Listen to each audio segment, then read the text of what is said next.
आओ बढ़े फोटो।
सुधारी व्यवस्था झारखंड में बचानी होगी।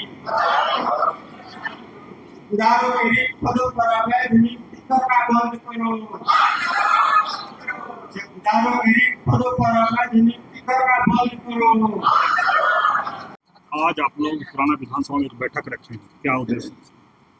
जी, आज हम लोग झारखंड राज्य दफेदार चौकीदार पंचायत और अखिल भारतीय पिछड़ा वर्ग अनुसूचित जाति जनजाति एवं धार्मिक अल्पसंख्यक महासंघ की ओर से ये मंडल आयोग के जनक महान समाजवादी क्रांतिकारी विचारक चौकीदार दफेदारों के उद्धारक पूर्व सांसद श्री राम अवधेश सिंह की 88वीं जयंती समारोह हम लोग यहाँ मना रहे हैं विधायक क्लब रांची में। तो इस अवसर पर हमारे मुख्य अतिथि थे जनार्दन पासवान जी, जो माननीय विधायक हैं चतरा विधानसभा क्षेत्र से, आज आए थे और उन्होंने अपना विचार व्यक्त किया है और उद्घाटन भी वही किए। तो वो उनको कहीं जाना था ज़रूरी काम से, फिर भी यहाँ हम समझते हैं कि करीब करीब 1-1.5 घंटा से थे। तो उन्होंने कहा है राम अवधेश बाबू के बारे में कि महान विभूति थे और ये व्यापक संघर्ष के प्रतीक थे, और जो चौकीदार दफेदारों की समस्या है, इस समस्या को हम माननीय मुख्यमंत्री जी के पास रखेंगे और हम कोशिश करेंगे कि जो झारखंड राज्य दफेदार चौकीदार पंचायत के प्रतिनिधि मंडल है उनके साथ मुख्यमंत्री के वार्ता हो। इसका हम प्रयास करेंगे।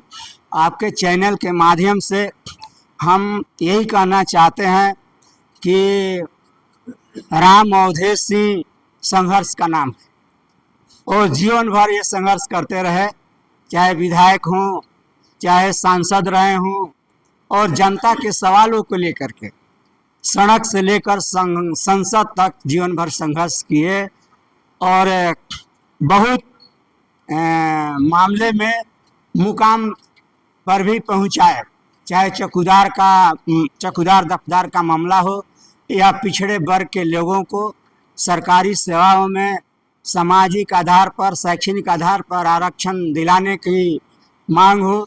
इन्हीं के नेतृत्व में आंदोलन हुआ और इनको उत्तर भारत का पेरियार भी कहा जाता है, और 1978 में आरक्षण आंदोलन किए हीरो थे और इन्हीं के नेतृत्व में आंदोलन किया गया था। और 10 नवंबर 1978 को तत्कालीन माननीय मुख्यमंत्री अभी भारत रत्न कर्पूरी ठाकुर जी लागू किए थे। लेकिन ये राम अवधेश बाबू हमेशा पद को इन्होंने महत्व नहीं दिया, जनता के संघर्ष को इन्होंने महत्व दिया, जनता की समस्याओं को लेकर के संघर्ष करने के लिए महत्व दिया। तो ये इनको मंत्रालय का ऑफर आया दिल्ली सरकार में, चाहे बीपी सिंह जी की सरकार हो, चाहे चंद्रशेखर जी की सरकार हो, जब मंडल कमीशन की सिफारिशें लागू नहीं हुई पूरी तौर पर, केवल आरक्षण सेवा में मिला और शिक्षा में नहीं दिए थे बीबीसी, इसलिए उनके साथ नहीं गए थे, और चंद्रशेखर भी नहीं दिए थे इसलिए भी उनके साथ नहीं गए थे। तो ये पद के लिए नहीं, लोगों के लिए सार्वजनिक जीवन में थे। तो आज चौकीदार दफेदार का जो समस्या है झारखंड में, ये पूरे देश में चौकीदारी व्यवस्था है लेकिन राम मोधेश बाबू की देन है कि 1 जनवरी 1990 से बिहार के चौकीदार दफ्तर सरकारी कर्मी बने और वहाँ से झारखंड बना, तो आज झारखंड के भी सरकारी कर्मचारी हैं। लेकिन जो इनकी नियुक्ति होती थी सेवानिवृत्त होने के बाद, क्षतिपूर्ति के आधार पर एक बार मौका दिया गया था, उस पर झारखंड सरकार रोक लगा दी और नियुक्ति की नियमावली बनाई। लेकिन जो अभी नियुक्ति हो रही है उसमें सब नियुक्ति नियमावली में जो प्रावधान है उसके खिलाफ में बहाली हो रही।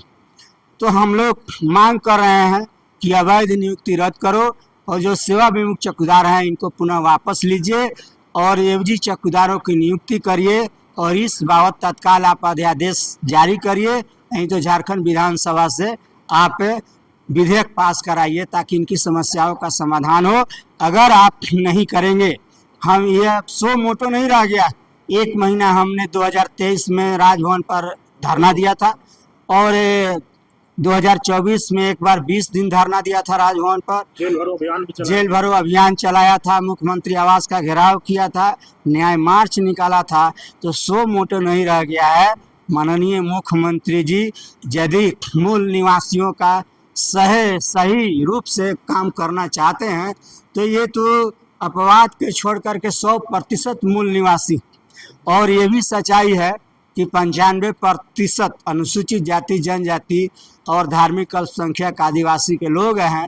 तो इनका काम नहीं करेंगे तो किसका काम करेंगे? लेकिन चौकीदार आप जैसे बताया कि मूलवासी हैं, लेकिन इनका समस्या क्यों नहीं समाधान हो रहा है? ये मुख्यमंत्री जी इस पर निर्णय नहीं ले पा रहे हैं और उनको निर्णय लेना होगा।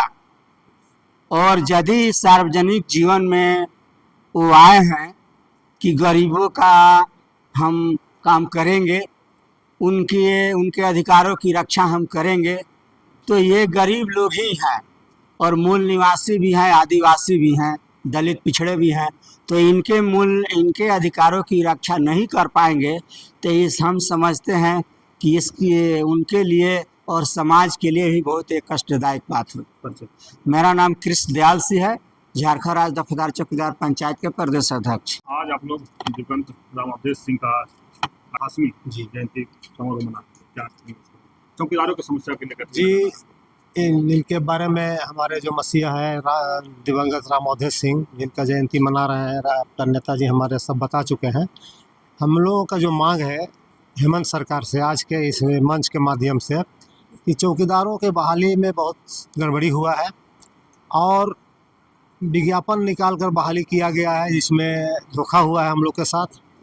जब विज्ञापन निकालने से पहले हेमंत सरकार से हम लोग मिले थे, माननीय हेमंत सोरेन जी से, उन्होंने कहा था कि चौकीदारों का काम हम करेंगे, आप लोग ये हड़बड़ाइए नहीं, इत्मीनान रहिए। और उस आधार पर चौकीदार इंतज़ार कर रहे हैं और विज्ञापन भी उधर निकल गया। तो विज्ञापन में हमारे जो चौकीदार है जो रिटायर किए हैं, उनका आश्रित या अनुकंपा वाला विज्ञापन में भाग नहीं लिए और दौड़ धूप में भाग नहीं लिए, क्योंकि मुख्यमंत्री खुद बोल चुके हैं कि आपका काम होगा। तो हम लोग उसमें बहाली नहीं लेते हैं। अब हुआ क्या कि उधर बहाली भी कर दिया और ये लोग भाग नहीं लिए, ये लोग छूट गए। ये तो धोखा हुआ इनके साथ। तो हम सरकार से मांग करते हैं कि ये विज्ञापन बिल्कुल गलत हुआ है, इसको रद्द करते हुए और जो पूर्व प्रक्रिया के तहत बहाली होती थी उस पर करें। हम बता रहे हैं आपको कि अनुकंपा के आधार पर जो बहाली होता है वो तो क्षतिपूर्ति के आधार पर होता है। जो मर गया, कोई चौकीदार मर गया या किसी भी कर्मचारी कोई विभाग के मर गया, तो उसके स्थान पर उनको क्षतिपूर्ति के लिए, उनका भरण पोषण के लिए परिवार में दिया जाता है। लेकिन इस पर भी विज्ञापन निकाला गया है और कई जगह बहाली भी किया गया है और मैट्रिक पास लगा दिया गया है। मान लीजिए कोई मैट्रिक पास उसका घर में नहीं है, तब तो कोई उपाय नहीं है, उसको बहाली नहीं होगा, तो उसको कोई माने सुविधा नहीं मिला सरकार से। तो हम सरकार से ये भी मांग करते हैं कि अनुकंपा के आधार पर बहाली में मैट्रिक पास जो अनिवार्य किया गया है उसको हटाया जाए और क्षतिपूर्ति के आधार पर उनका, मान लीजिए ठीक है पढ़ने लिखने वाला काम है उसमें नहीं होगा, लेकिन कोई भी ऐसा काम तो है जिस पर अनुकंपा में बहाली किया जा सकता है। ये सरकार से हम मांग करते हैं कि वो बहाली करें। दूसरी बात है कि जो एवजी चौकीदार है 1/1/1990 से पूर्व और बाद में जो है रिटायर किए हैं, उनको बहाली के लिए सरकार कानून बनाया है। आपके सामने ये चिट्ठी रखा हुआ है कि 20/12/1995 को बना है। उसमें लिखा है कि एक 1990 से जो जिसका चौकीदार जिस परिवार से करते आया है, अगर वो बहाली नहीं हो पाया तो उनका आश्रित को, और जो 90 में बहाली हुआ उनका आश्रित को रिटायर करने के बाद एक बार अपवाद स्वरूप बॉन्ड लेकर के बहाली किया जाएगा। और आज तक 2010, 11, 12 तक बहाली हुआ उसी आधार पर। लेकिन ये जो 2 चौकीदार भाई भाई में लड़कर कोर्ट में चले गए, तो एक आदेश सरकार निकाल दिया कि चौकीदार वंश के आधार पर चौकीदार को बहाली नहीं होगी। लेकिन ऐसा तो नहीं है, वंश के आधार पर हमारा चौकीदार को बहाली नहीं हुआ है। सबको क्षतिपूर्ति के आधार पर हुआ है, एक मौका दिया गया है और उसमें बॉन्ड ले रहा है कि इसके बाद हम दावा नहीं करेंगे। तो वंश के आधार पर कहाँ हुआ है?